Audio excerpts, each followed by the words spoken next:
So we've spoken a bit about, your journey, some lessons and takeaways that you had. So to end off, if you could give young entrepreneurs one key piece of advice, either, to help them, if help young entrepreneurs who are looking to dive into something during COVID or just in general, what would it be?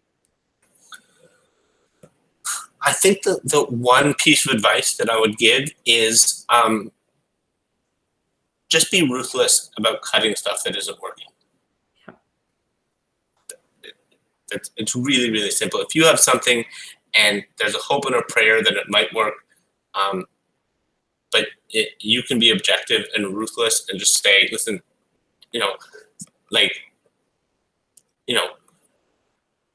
try something for 6 months.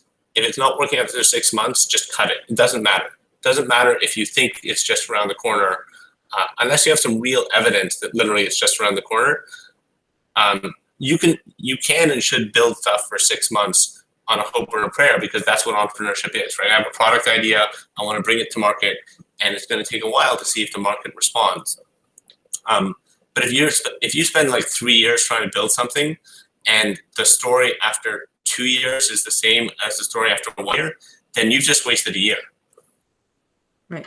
So be ruthless when cutting things that are not working. Yeah. Thank you so much for your time today, Peter. I learned so much from this conversation, so I hope our listeners have too. Thank you. You're welcome. I'm glad that I could participate in this podcast.